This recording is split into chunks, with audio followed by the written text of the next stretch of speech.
Hello, I'm Nathan Katz. I'm going to talk today about fat that you can see on my background.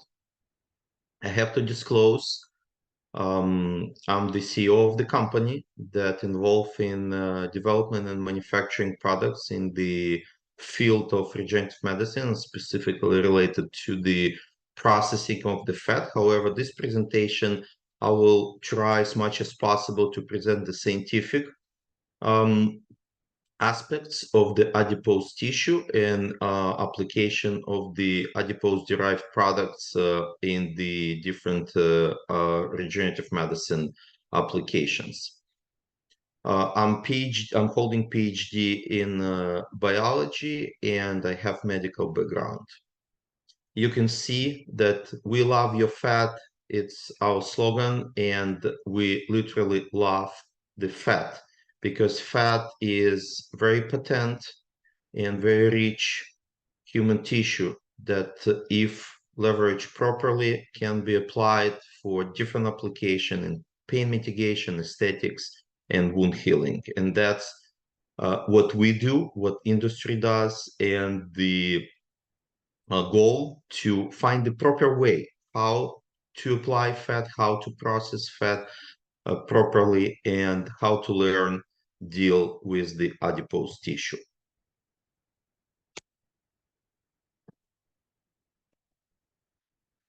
The major misconception of fat is that the adipose tissue is the thermoregulator and lubricant.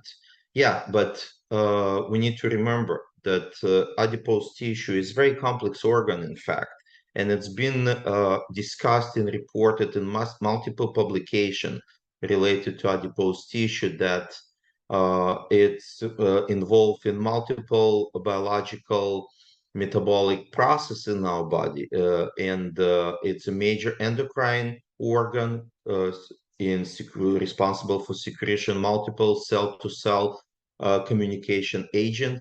It's involved in very active and tight interaction with sex steroids. And of course, adipose tissue is very rich depot of different type of cells. Definitely not just the adipose cells themselves. So fat graft is actually we talking about the fat grafting, right? So fat graft comprised of extravascular content and the vascular content, and it's very rich with the vascular content. So it's include different type of cells that reside in peripheria adventitial cells on the outer lining of the vessels, as well as the, of course, cells that flowing in the blood flow, macrophages, lymphocytes. Those cells we call effector cells. Extravascular content, it's actual adipocytes and extracellular matrix. Because of that, we looking to produce the substance that we call microfat. Microfat because we just want to make it injectable or process in a way that we can apply as biological material. So what is microfat? Microfat has those cells, those stromal cells that we just discussed, in their native niche. We're not separating those cells out of adipose tissue. We're not applying technique that separating different fraction of adipose tissue. It's actually histologically the same adipose tissue as you see if you just make those slides and look at the microscope of normal adipose tissue. However, microfat is the fat that's been processed in a way that downsize the cluster to the size of between 300 and 800 micron. And we're not talking about nanofat because nanofat is going even below this, and it's a different product. It's literally different product. It's important to understand those differences, and we'll talk about a little bit later. So because it was fragmented in particular way, microfat can be injected and used as biological substance for healing, restoration, tissue repair based on those properties and content of volumetric parameters and biological parameters of the cells that adipose tissue carries. So again, why microfat actually? Why we want to use microfat? Microfat is autologous. We're talking about autologous product. It's refined and purified. It's again rich in regenerative cells and provides structural metrics as well, not just the cells. And that's important to understand. That's why it can be used in tissue reconstruction and cosmetic filling, because it has this volumetric feature. So it can be applied to the areas of inflammation and injury, and again, referring to the properties of the tissue that carrying particular type of cells. It has to be produced somehow and manufactured somehow at point of care. And for that, we need particular type of devices with the goal to preserve sterility, minimize damage, at the same time being able to downsize the clusters and preserve the cells and the histological integrity of the tissue. Microfat can be applied, as we already talked, in very versatile way for joint injection, for reconstruction, wound care, aesthetics, in different ways. Even though there is the particular standardized way of processing, we need to keep in mind why we're applying for particular indication, for whom and where and when. So where the problem actually? Where the problem? The problem is to deal with, to handle biological tissue, and any type of biological tissue. You need some structure, infrastructure. So normally to preserve the sterility, of course, which is primarily goal, of course, to have people that know how to deal with biological tissue, and to have proper tooling devices that can do and micronize fat without, as we said, uh, injuring the tissue to the way that the cells can be killed, lost, and damaged. So the goal is to find the proper tooling, of course. And you see, I just put here, instead of the image of the product that we're manufacturing, this nice emoji with the Florida style sunglasses. So the fat processing device, whenever you're going to look for and shop for around for the tooling, for the devices, they should be pretty consistent with the goal you're trying to achieve. They should be able to make an microfat at point of care. You know that you cannot travel and transport due to regulatory compliance biological tissue in and out from different facilities. So point of care, it's critical point. It has to be, again, the way it's processing the fat has to preserve the stem cells, stromal cells, and any type of cell, all the type of cells that you have within adipose tissue. That's the real quality product. The devices and instruments supposed to be disposable, closed loop. Otherwise, you can operate them if you it's not closed operation, because then you need to go back to the slide that I shown and build the lab and infrastructure and control your air and have people with particular licensing, probably PhD scientists and such. So most probably it's not feasible. So the way device built is very critical. It has implement all the steps that normally laboratory should be able to do it. And then you can use this device for multiple indications, of course, and it's up to you to decide where, if you know what you have in your hands. So in our case, again, I call our device just the device. We are utilizing single-use device that comes with a kit, whereas this all the instruments that you need to actually run the process, starting from harvesting through the processing and injection. We're utilizing centrifuge because we believe that's the put the entire processing in standardized manner, because centrifuge, you give the protocol, the speed and time, and it does the job instead of any manual manipulation. And in the case of this particular device, it's the pretty simple 30 minutes processing when you need to wash this fat and fragment the fat down to the actual, what it's called, micronized fat. However, we need to remember the processing of the fat is just the middle of the process. You start from the harvesting, and harvesting is very critical point,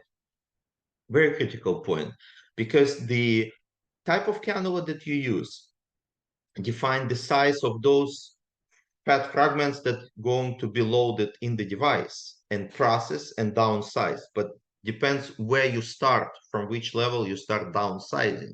For example, if you take the cannula that normally plastic surgeon doing liposuction, which is 4 millimeter lumen cannula, so you will have the clusters with the size of about 3-4 millimeter.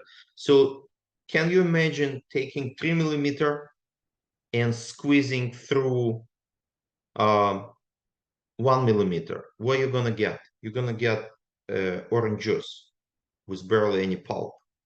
So that's the problem. So if you take smaller, very small cannula, you will have to work very hard, long. It will take time, and you're gonna squeeze your fat through the tiny cannula, and your fragments, even though will smaller and easier to manipulate, but you will lose a lot of cells. So this balance between large fragment with more cells, but not compatible with the device that's supposed to downsize it, versus very small, that's the golden balance.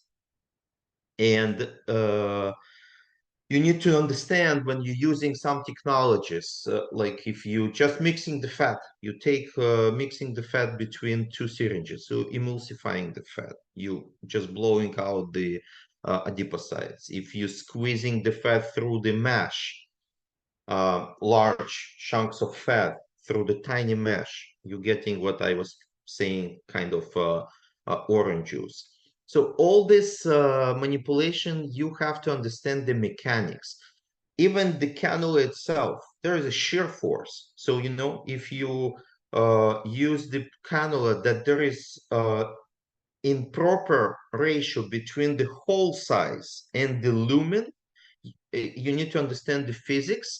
You don't have to understand the physics, but at least you need to believe that there is a physics between, and there's particular mechanics between the hole size of the cannula and the lumen size. So the shear force is very important. So here we need to calculate it.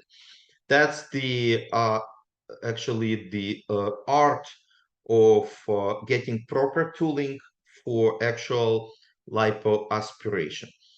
And you can see here, I'm putting bullet point on Thomason homeostasis. It's very important because it's in many cases we see that the doctors say, oh, I need just 20 milliliter of fat, I need just 50 milliliter of fat, just that's all. It's just a little bit cosmetic application, or just one joint to inject.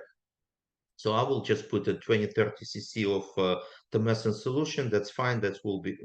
So that's wrong. That's totally wrong, because the Thomason solution has anesthetics, right? And epinephrine.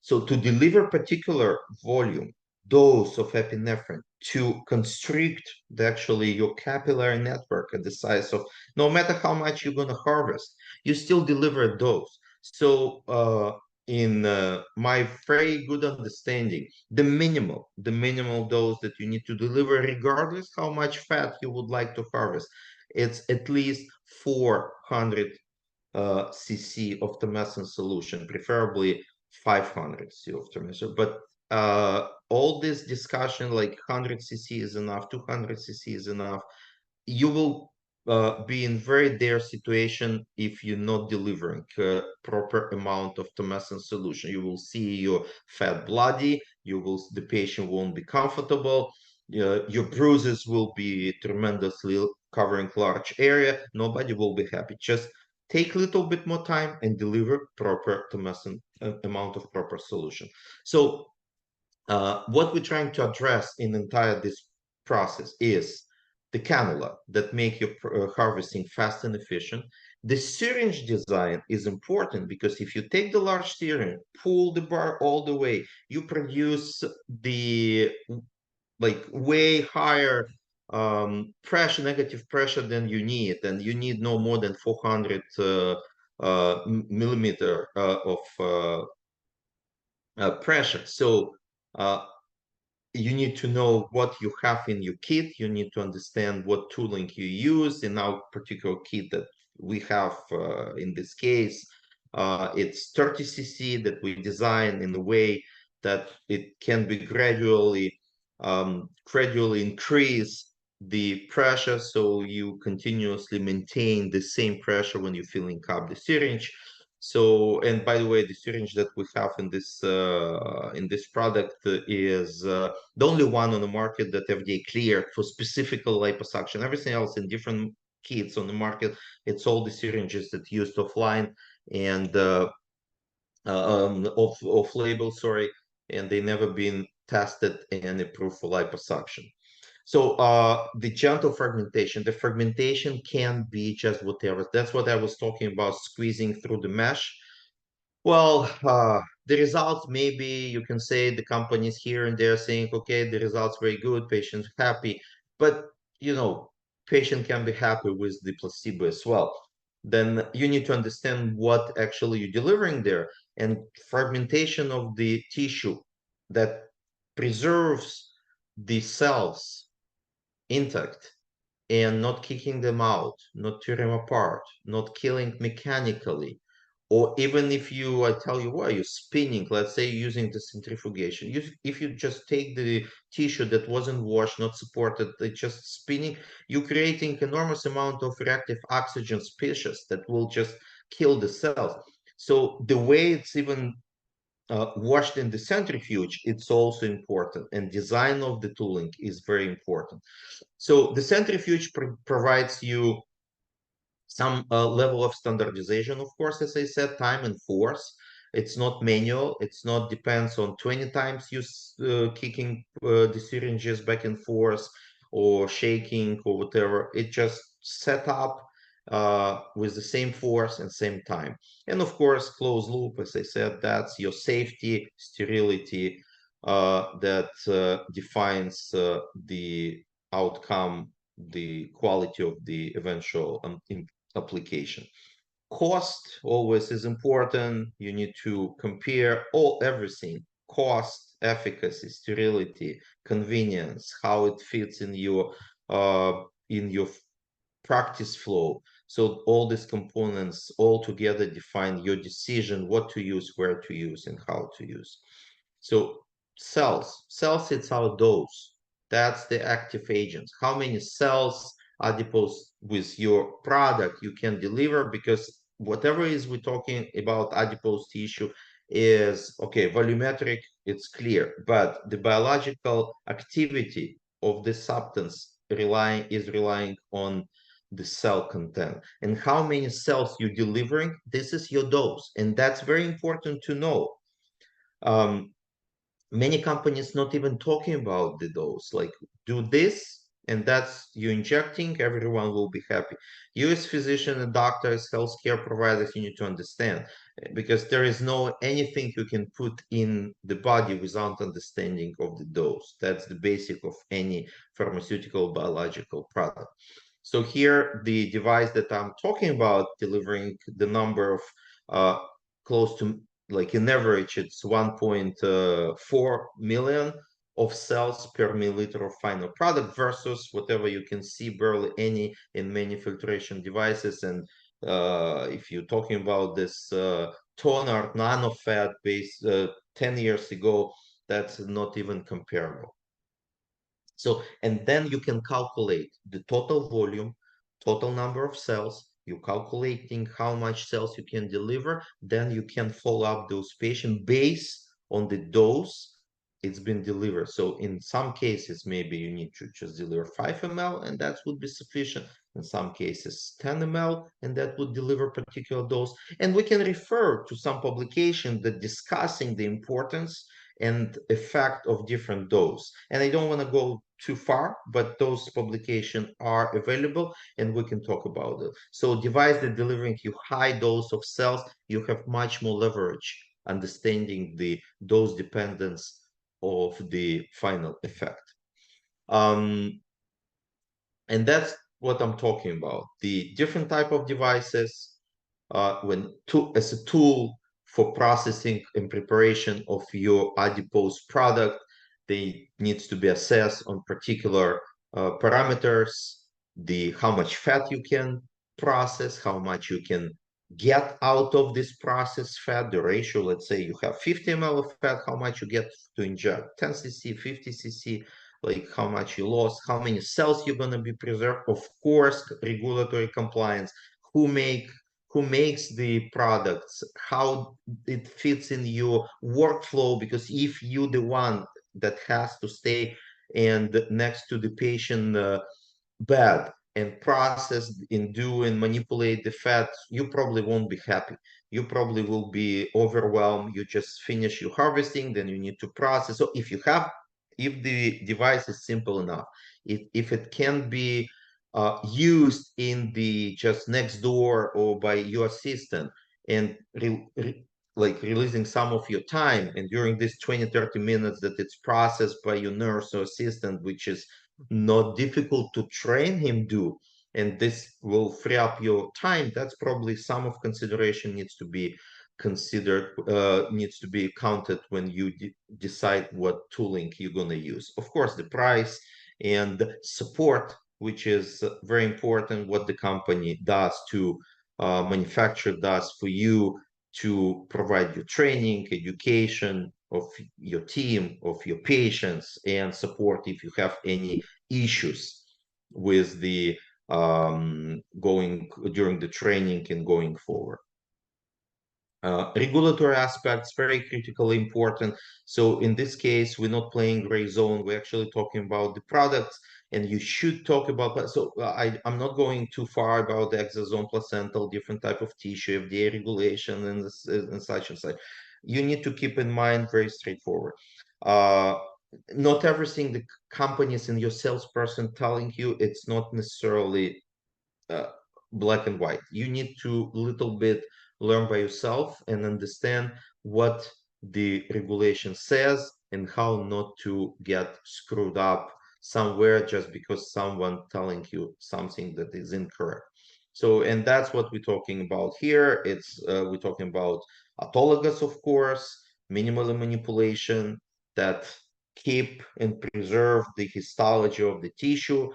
It's homologous use, and if you understand and see a fat as an organ that functioning not just a lubricant, so you understand that if you injecting somewhere in the wounds or joints, so this fat as organ performing exactly what it does in our body.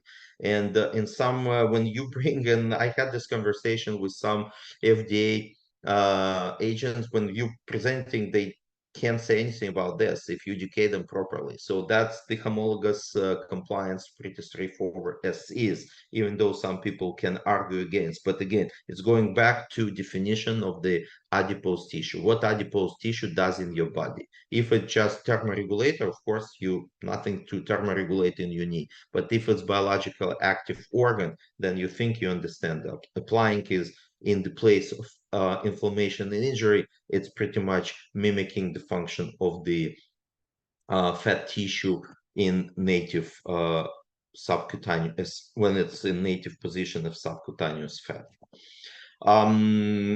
Well, that's pretty much we covered this issue, like specifically to the product that I was talking about. Again, that's the patents, the compliance, the manufacturing standards. It's all important. It's for you. It's really important to understand what you're getting and who stands behind any type of product that you are choosing for.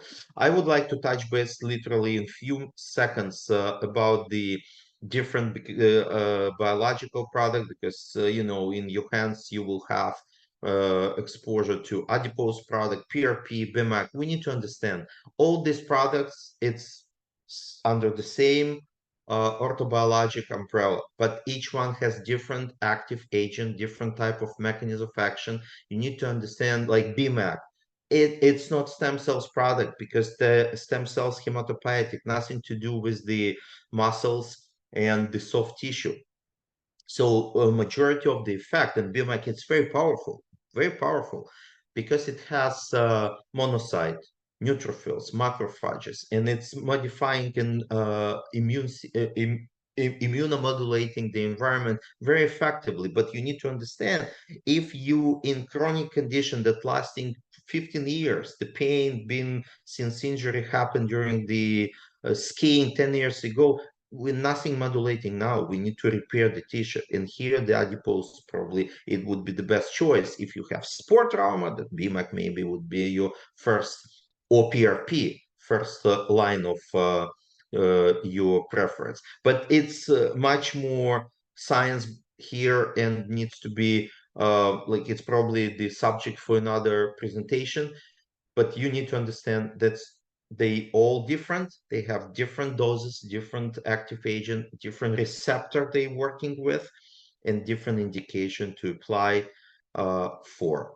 And that required a little bit self-education, or just getting this information elsewhere. I don't want to go too much, because it's been 20 minutes. I promised to fit into 20 minutes, but adipose tissue, it's, as I said, versatile. We as a company, our company, using adipose tissue as a bioink for 3D bioprinting. So it's very, again, leveraging all these components of the adipose tissue for volume and biology. I'll skip this couple slides, but I would love to show you something that probably would be interesting for you. This is publication. If you go and just go 3D bioprinting, Katz and Kishore and Schmidt, you will find the publication where we use the fat as bioink for 3D bioprinting. But the study between of interaction adipose and cartilage, I just show you one slide. And this is the slide that's showing that adipose cells, they interacting with cartilage, not just by mitigating inflammation, not just modulating IL-1 or inflammatory cytokine. It's not only effect that related to the pain. In the study that we run in Russian University in Chicago, we shown that they manage to trigger the cartilage to synthesize proteoglycan by itself. It means that the adipose cells can make cartilage stronger. I'm not making claim we can regrow cartilage. It could be too far, but it definitely can change the metabolic activity of the chondrocytes and stop deterioration of the tissue when the proper adipose product is applied. And that's what I would like to stop here, and appreciate your attention and time. I probably exceeded my limit. So thank you so much. And I would happy to answer your question if you get from the organizer of this event my email, so we can talk way more about the science and different type of devices. And I can explain you and provide you with much more information and data that we generated over the course of last 10 years. I would happy to share my knowledge anytime with anyone who is interested, interesting to listen. So thank you so much, and good luck, and have fun in Florida.